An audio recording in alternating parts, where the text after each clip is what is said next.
Om Namo Narayana. Welcome back to the final video of the Mandukya Upanishad. We are finishing the final section, picking up with verse 42 and bringing us to the end of the 100 verses of this section. Before I do this, I have to say, as I've done many times, this is a re-recording.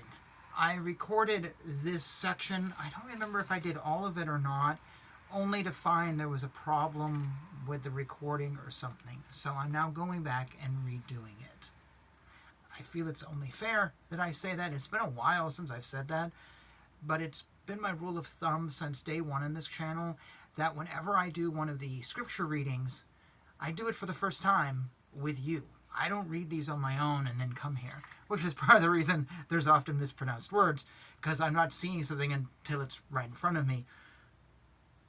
I'm doing this with you because I'm trying to duplicate what you would do if you were reading these Upanishads. You don't sit and read an Upanishad and then reread it. You read it once and you get it and you either continue or you do something else. You don't pre-read it, and so that's what I'm doing. I'm not pretending that I've already studied this. We are discovering these together. So I just wanted to clarify, because in this moment I'm not actually doing that. I'm getting to see something that I've seen before. Whether this will be a better or worse reading than the first time is that's a whole different conversation. Anyways, for those who, from their own experience and right conduct, believe in the existence of substantiality, and who are ever afraid of the birthless, instruction regarding birth has been imparted by the wise. For those who, for fear of the unborn, and also owing to their perception of duality, deviate from the right path, the evil springing up from the acceptance of birth does not accrue. The evil effect, if there be any, will be but little. Just as an elephant magically conjured up is called an elephant by relying on perception and right conduct, similarly, for reasons of perception and right conduct, a thing is said to be existing.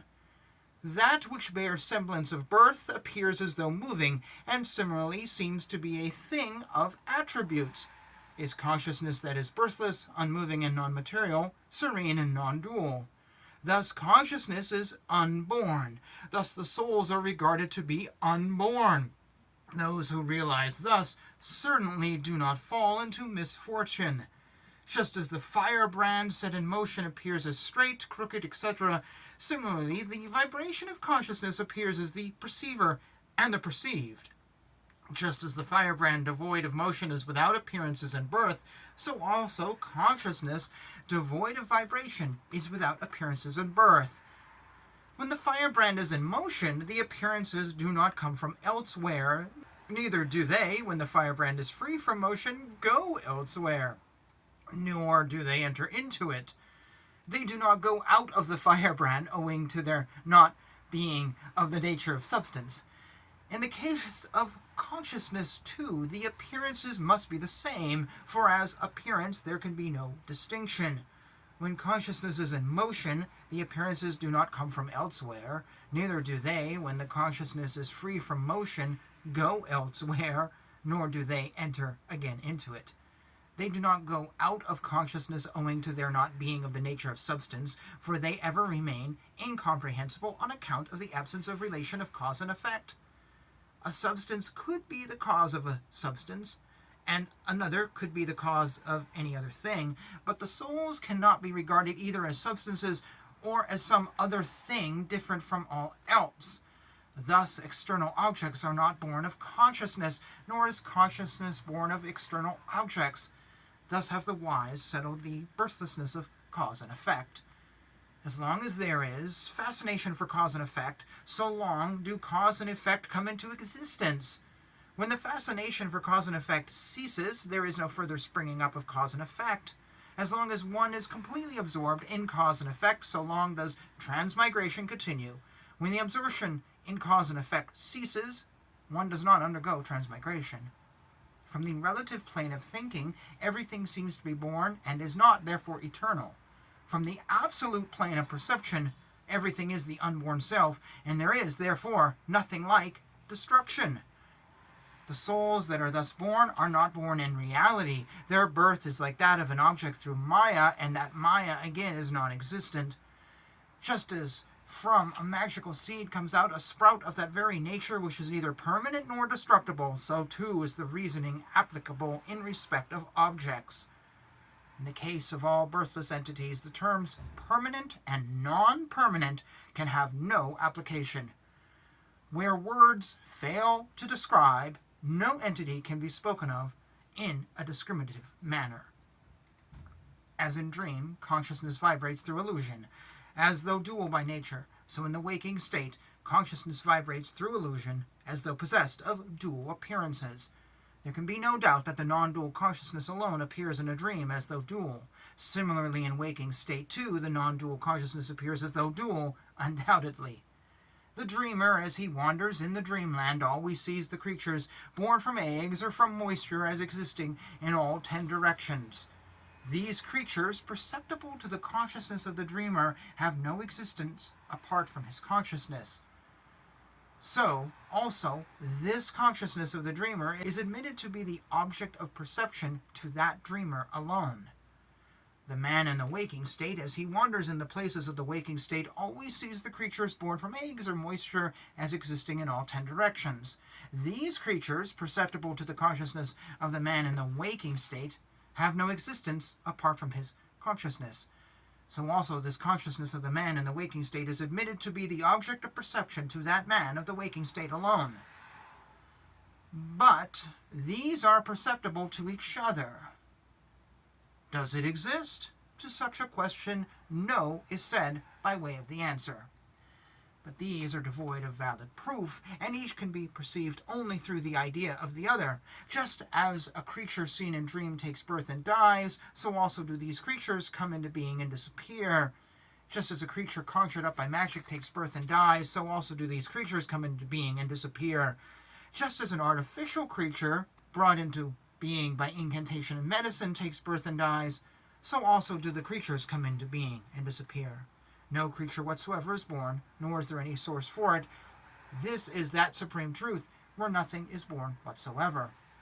This duality consisting in the object-subject relationship is nothing but the vibration of consciousness again. Consciousness is without object, and therefore declared to be ever unattached. That which exists by virtue of being an imagined empirical view does not exist in reality. That which exists on the basis of the empirical view brought about by other schools of thought does not really exist. Inasmuch as the soul, according to the conclusions arrived at by other schools of thought, takes birth from a fancied empirical point of view, it is said, in consistence with the empirical point of view, that the soul is unborn, but from the point of view of supreme reality, it is not even unborn. There is a mere fascination for unreal things, though there exists no duality. Having realized the absence of duality, one is not born again for want of a cause. When there are no causes, superior, inferior, or medium, then consciousness alone does not take birth. How can there be any result when the cause is absent? The birthlessness of consciousness, which is free from causes, is constant and absolute. For all this, duality in birth was an object of perception to it which had been unborn even before. Having realized the truth that is uncaused, and having abstained from obtaining any further cause, one attains the state of fearlessness that is devoid of grief and delusion. Owing to fascination for unreal objects, consciousness engages itself in things that are equally unreal. On realization of the non-existence of objects, consciousness, becoming free from attachment, abstains from them. Then there follows a state of stillness, when the consciousness has become free from attachment and does not engage itself in unreal things. That is the object of vision to the wise. That is the supreme state of non-distinction, and that is birthless and non-dual. This is birthless, sleepless, dreamless, and self-luminous. For this entity, the self, is ever luminous by its very nature. Owing to the Lord's fondness for any object whatsoever, he becomes ever veiled effortlessly, and is unveiled every time with strenuous effort. A man of puerile imagination definitely covers the self by affirming that it exists. It exists not, exists and exists not, or again exists not and whatever. And by possessing such views as that it is changing and unchanging, both changing and unchanging and non-existent, these are the four alternative views. owing to a fascination for which the Lord becomes ever hidden. He is the all-seer by whom is the Lord perceived as untouched by these. Having attained consciousness in its entirety, as well as the non-dual state of Brahmanhood that is devoid of beginning, middle, and end, does anyone wish anything thereafter? This is the humility of the Brahmanas. This is said to be their natural control. Since by nature they have conquered the senses, this is their restraint. Having known thus, the enlightened one becomes rooted in tranquility. The duality that is coexistent with both object and its perception is said to be the ordinary waking state.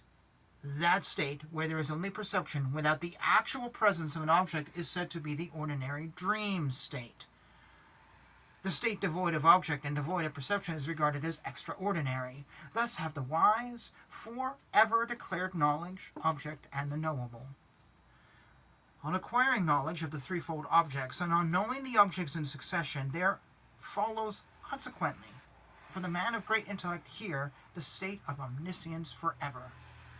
Those which are to be abandoned, realized, and adopted, and made ineffective should be known first.